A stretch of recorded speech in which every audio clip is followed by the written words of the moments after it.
बिस्मिल्लाहिर्रहमानिर्रहीम। अस्सलाम वालेकुम जी बच्चों। हमारा आज का जो टॉपिक है ये है electric field as potential gradient.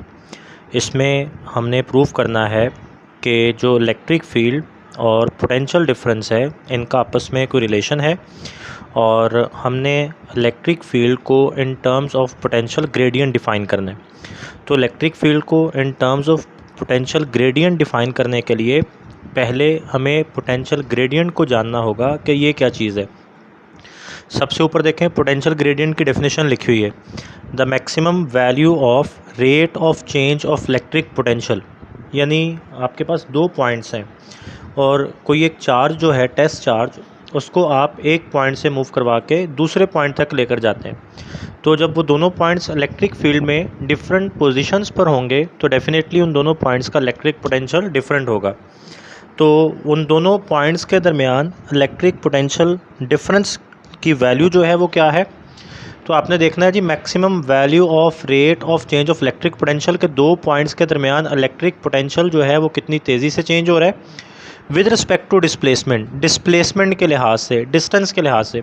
तो जो change of electric potential with respect to displacement होगा उसे हम नाम देंगे पोटेंशियल ग्रेडियंट का। पोटेंशियल ग्रेडियंट इसको हम रिप्रेजेंट करते हैं delta V over delta R. Delta V जो है ये पोटेंशियल डिफरेंस को रिप्रेजेंट कर रहा है और डेल्टा आर जो है ये डिस्प्लेसमेंट को। जैसे हम इलेक्ट्रिक इंटेंसिटी को ई से रिप्रेजेंट करते हैं वैसे इसकी कोई वन वर्ड नोटेशन नहीं है, ये इसका पूरा फार्मूला ही है हमारे पास delta V over delta R. तो हमने जो इलेक्ट्रिक फील्ड ई है उसका delta V over delta R के साथ रिलेशन देखना है क्या बनता है। अब इसके ऐसे यूनिट्स देखें बेटे, वी जो डेल्टा वी है पोटेंशियल डिफरेंस, इसके यूनिट्स होते हैं वोल्ट, और जो डेल्टा आर है डिस्प्लेसमेंट, इसके यूनिट्स होते हैं मीटर। तो इसके ऐसे यूनिट्स बन जाएंगे वोल्ट पर मीटर। इसके बारे में याद रखिएगा, जो पोटेंशियल ग्रेडियंट है ये एक स्केलर क्वांटिटी है, ये वेक्टर क्वांटिटी नहीं है। तो जब ये एक स्केलर क्वांटिटी है तो इसका मतलब इसकी कोई डायरेक्शन नहीं है।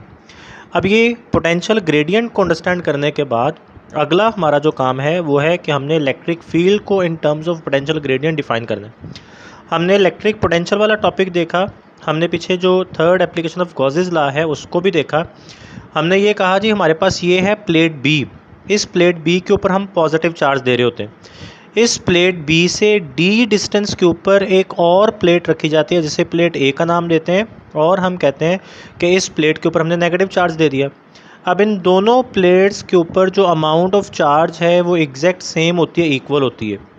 मैग्नीट्यूड जो है चार्ज का वो सेम होता है, सिर्फ चार्ज की नेचर डिफरेंट होती है कि एक प्लेट पे पॉजिटिव चार्ज है, दूसरी प्लेट पे नेगेटिव चार्ज है। ये बेटा जिस प्लेट पे पॉजिटिव चार्ज होता है उस पर पोटेंशियल होता है वी बी, और इसकी इलेक्ट्रिक पोटेंशियल एनर्जी है यू बी। ये वाली जो प्लेट जिस पे नेगेटिव चार्ज है इस पे पोटेंशियल होता है वी ए, और इस यहाँ पे इलेक्ट्रिक पोटेंशियल एनर्जी होती है यू ए। अब इलेक्ट्रिक पोटेंशियल वाले टॉपिक में हम पढ़ के आए कि इन दोनों प्लेट्स के दरमियान जो पोटेंशियल डिफरेंस है डेल्टा वी, वो लिखा जा रहा होता है जी delta U over Q naught. इसमें हम ये कह रहे होते हैं जी अगर एक पॉजिटिव टेस्ट चार्ज यहाँ पे पड़ा हुआ है क्यू नॉट, इसको यहाँ से मूव करवा कर प्लेट ए से मूव करवा के प्लेट बी तक लेकर आने के लिए आप जो वर्क कर रहे होते हैं उसे डब्ल्यू ए बी का नाम दिया था, और हमने कहा था कि यही वर्क जो है ये इंक्रीज़ इन पोटेंशियल एनर्जी के इक्वल है। तो डेल्टा यू जो है वो डब्ल्यू ए बी के इक्वल होता है।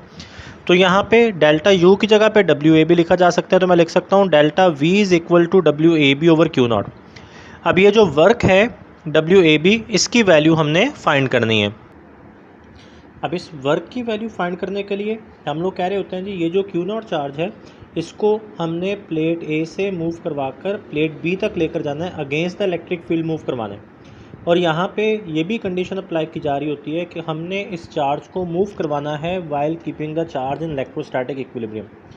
अच्छा बच्चों, हमें ये बात पता है कि अगर हम नॉर्मली इस पॉजिटिव टेस्ट चार्ज को इलेक्ट्रिक फील्ड में रखें तो इसके ऊपर जो इलेक्ट्रिक फोर्स लगेगी जो क्यू नॉट ई के इक्वल होगी वो डाउनवर्ड डायरेक्शन में होगी towards the plate A. But हम इसको मूव करवा रहे हैं अगेंस्ट द इलेक्ट्रिक फील्ड यानी टुवर्ड्स द प्लेट बी, यानी इसके ऊपर जो इलेक्ट्रिक फोर्स लगनी है उसके अगेंस्ट डायरेक्शन में हम इसको मूव करवा रहे हैं। तो हमें इसके ऊपर एक एक्सटर्नल फोर्स अप्लाई करना पड़ेगी जो इसको against the electric field move करवाएगी। अब ये अगर यहाँ पे कंडीशन अप्लाई की जाती है कि जी आपने इसको इलेक्ट्रोस्टैटिक इक्विलिब्रियम में रखते हुए मूव करवाना है, तो हम जो फोर्स अप्लाई करेंगे वो क्यू नॉट ई के इक्वल, मैग्नीट्यूड में इसकी इक्वल होगी बट डायरेक्शन में इसके ऑपोजिट होगी। तो ये एक्सटर्नल फोर्स जो माइनस क्यू नॉट ई के इक्वल होगी, ये अप्लाई करेंगे तो ये चार्ज ऊपर की तरफ जो है वो यूनिफॉर्म वेलोसिटी के साथ मूव करना शुरू कर देगा। तो अब ये देखें जी, यहाँ पे जब मैग्नीट्यूड्स लिखेंगे तो सिंपल एफ डी आ जाएगा, सॉरी जो वर्क का हमारे पास फॉर्मूला है वो एफ डी है। यहाँ पे इस केस में देखें तो जो फोर्स है वो माइनस क्यू नॉट ई है और डिस्प्लेसमेंट डी, जो कि चार्ज यहाँ से मूव करके इधर तक आ रहा है, तो जितना प्लेट्स के दरमियान डिस्टेंस है चार्ज ने एग्जैक्ट वही डिस्टेंस कवर करना है। तो वर्क हमारे पास बन जाएगा जी minus Q naught E D. अब ये वर्क नेगेटिव है, इसको एक और तरह से भी प्रूफ किया जा सकता है, और वो इस तरह बेटे हम लोग कहते हैं जी यहाँ पे जो फोर्स लगेगी इलेक्ट्रिक फोर्स वो क्यू नॉट ई के इक्वल होगी। अब देखें ये इलेक्ट्रिक फोर्स लग रही है डाउनवर्ड डायरेक्शन में, लेकिन चार्ज मूव कर रहा है अपवर्ड डायरेक्शन में। यहाँ पे ये चीज़ ध्यान में रखिएगा कि चार्ज अपवर्ड डायरेक्शन में इस इलेक्ट्रिक फोर्स की वजह से मूव नहीं करेगा, बल्कि यहाँ पे जो चार्ज है वो एक्सटर्नल फोर्स की वजह से मूव करेगा। लेकिन हम यहाँ पे जो work done in electric field ले रहे हैं तो उसके लिए फिर हमें इलेक्ट्रिक फोर्स कंसिडर करना होती है, बिल्कुल वैसे ही जैसे फर्स्ट ईयर की फ़िज़िक्स में चैप्टर नंबर 4 में आपने एक टॉपिक पढ़ा था work done in gravitational field, और उसके फर्स्ट पैराग्राफ में आपने कहा था कि जैसे ही कोई object against the gravity move करता है तो work done due to gravity is negative. तो वही चीज़ यहाँ पे भी अप्लाई हो रही है बेटे, जैसे ही कोई charge against the electric field move करेगा तो work done by the electric force और इलेक्ट्रिक फील्ड इज़ नेगेटिव। तो फिर हम यहाँ पे लिखेंगे जी, हमें यहाँ से नज़र भी आ रहा है कि जो इलेक्ट्रिक फोर्स है वो डाउनवर्ड डायरेक्शन में है और जो हमारे पास डिस्प्लेसमेंट है वो अपवर्ड डायरेक्शन में है। तो यहाँ पे देख लें जी, डिस्प्लेसमेंट अपवर्ड और इलेक्ट्रिक फोर्स डाउनवर्ड, तो दोनों के दरमियान जो एंगल है वो 180 डिग्री है। तो ये वर्क का formula cause of theta, theta की जगह पे आप यहाँ पे 180 डाल दें, W is equal to F D cos of 180। अब F की जगह पे तो क्यू नॉट ई आ जाएगा, D वही रहेगा, कॉज ऑफ 180 की जगह पे -1 आ जाएगा, तो minus Q naught E D. तो हम दोनों अंदाज में ये प्रूव कर सकते हैं कि हमारे पास जो वर्क आएगा वो नेगेटिव आएगा। अब वर्क की जो ये नेगेटिव वैल्यू आपने निकाली है, इसको आप इक्वेशन 1 में पुट कर दें तो हमारे पास आ जाएगा जी minus Q naught E D over Q naught, minus minus से कट जाएगा तो मेरे पास रह जाएगा delta V is equal to minus E D. अब आप इसको इस तरह भी लिख सकते हैं। अब यहाँ पे जी हम लोग जो इक्वेशन है उसमें टर्म्स को रीअरेंज करेंगे, हम ई को इधर रहने दें, माइनस और डी को इधर ले आएंगे, तो ये d इधर आके डेल्टा v से डिवाइड हो जाएगा और इसको माइनस कर देगा, तो हमारे पास आ जाएगा e is equal to minus delta V over D. अब यहाँ पे ये चीज़ नोट कर लें कि ये d जो है ये प्लेट a और b के दरमियान में डिस्टेंस है। अगर हम ये करें कि प्लेट a को towards the plate b move करवाना शुरू कर दें तो दोनों प्लेट्स के दरमियान ये जो डिस्प्लेसमेंट है, जो डिस्टेंस है, ये कम होना शुरू हो जाएगा। तो जैसे जैसे नीचे वाली टर्म कम होती जाएगी ई जो है ये इंक्रीज़ करता जाएगा। अब हम यहाँ पे ये करेंगे कि ये जो प्लेट है इसको उठा के प्लेट बी के इन्फिनिटेसिमली क्लोज, बहुत ज़्यादा करीब ले आएंगे, उसके साथ टच नहीं करेंगे बट उसके बिल्कुल करीब ला के रख देंगे, इतना करीब कि दोनों प्लेट्स के दरमियान जो डिस्टेंस है वो अपने मिनिमम लेवल पे आ जाएगा। जब दोनों प्लेट्स के दरमियान डिस्टेंस मिनिमम हो जाएगा तो हम d को रिप्लेस कर देंगे डेल्टा r के साथ, तो हमारे पास बन जाएगा e is equal to minus delta V over delta r। तो ये बच्चों जब हमारे पास बन गया e is equal to minus delta V over delta r, तो ये हमारे पास रिलेशन आ जाता है। इसमें delta V over delta r जो है ये पोटेंशियल ग्रेडियंट है और e जो है ये हमारे पास इलेक्ट्रिक फील्ड है। इसको जब हम वेक्टर फॉर्म में लिखते हैं तो देखें मैंने e के ऊपर वेक्टर का साइन डाल दिया, लेकिन डेल्टा वी और डेल्टा आर इन दोनों में से किसी के ऊपर वेक्टर का साइन नहीं है, क्योंकि ये मेरे पास क्या है, एक स्केलर क्वांटिटी है। अब ये इस वेक्टर की डायरेक्शन को ये नेगेटिव साइन डिस्क्राइब करेगा। नेगेटिव साइन हमें बताता है कि इलेक्ट्रिक फील्ड जो है या electric field line is directed towards decreasing potential. इसका मतलब क्या है? इसका मतलब ये बेटे आपको पहले भी बताया कि जो पॉजिटिव चार्ज है that is considered as high potential and negative charge is considered at low potential.